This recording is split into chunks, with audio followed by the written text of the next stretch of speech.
ദേ ഇതുപോലൊരു waste material എടുക്കണ്ട അങ്ങോട്ട് വാ, ഞാനൊരു അടിപൊളി സാധനം കാണിച്ചു. പ്ലാന്റ് വെക്കണോൽക്കും പോട്ട് ഇഷ്ടപ്പെടുന്നോൽക്കൊക്കെ എന്തായാലും ഇത് ഇഷ്ടപ്പെടും. അതെങ്ങനെ പ്ലാന്റ് വെക്കണോൽക്ക് എന്നുള്ളത്? പ്ലാന്റ് വെക്കണം എന്നുണ്ടെങ്കിൽ പോട്ട് വേണമല്ലോ. ഏത് മനസ്സിലായില്ലേ? ചുമ്മാ ഒരു ബൾബ് വെച്ച് പോട്ട് ഉണ്ടാക്കില്ല, നമ്മൾ കുറച്ച് വെറൈറ്റി ആയിട്ട് എന്തെങ്കിലുമൊക്കെ ചെയ്യണ്ടേ. അതിന് വേണ്ടി നമ്മൾ ഹോം മെയ്ഡ് ക്ലേ തന്നെയാണ് യൂസ് ചെയ്യേണ്ടത്. അതുകൊണ്ട് പൈസക്കും ലാഭം. പിന്നെ വലുതായിട്ടും എന്നെ പോലെ തന്നെ മണ്ണിൽ കളിക്കാൻ ആഗ്രഹമുള്ളവർക്കൊക്കെ ഈ ഒരു സംഭവം നടക്കും. എന്താ വെച്ചാല് വീട്ടുകാർ അങ്ങനെ പ്രത്യേകിച്ചൊന്നും പറയില്ല.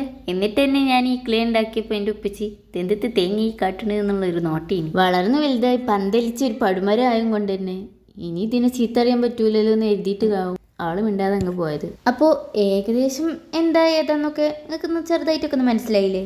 അതെ, നമ്മുടെ ആമക്കുട്ടനെ ഈ ഒരു പരിപാടിക്ക് ഇറങ്ങി തിരിച്ചപ്പോൾ ഞാൻ അത്രയും വിചാരിച്ചില്ല അത്രയും ടൈം ഇതിന് വേണ്ടി വരും. എന്താന്ന് വെച്ചാൽ ഇതിൻ്റെ ആ തല എൻ്റെ പൊന്നു അതൊന്ന് റെഡിയായി കിട്ടാൻ ഞാൻ കുറച്ചൊന്ന് കഷ്ടപ്പെട്ടു. ഇതെല്ലാം കഴിഞ്ഞ് ഉണക്കാൻ വെക്കാൻ നേരത്തെ ഞാൻ ആ സംഭവം ആമക്ക് കാലില്ല, അപ്പോൾ ഒന്നും നോക്കിയില്ല, അതും സെറ്റ്. അപ്പോൾ എങ്ങനെയുണ്ട് നമ്മുടെ ആമക്കുട്ടനെ? നിങ്ങൾക്ക് ഇഷ്ടമായ ഒന്ന് കമൻ്റ് ആക്കണേ.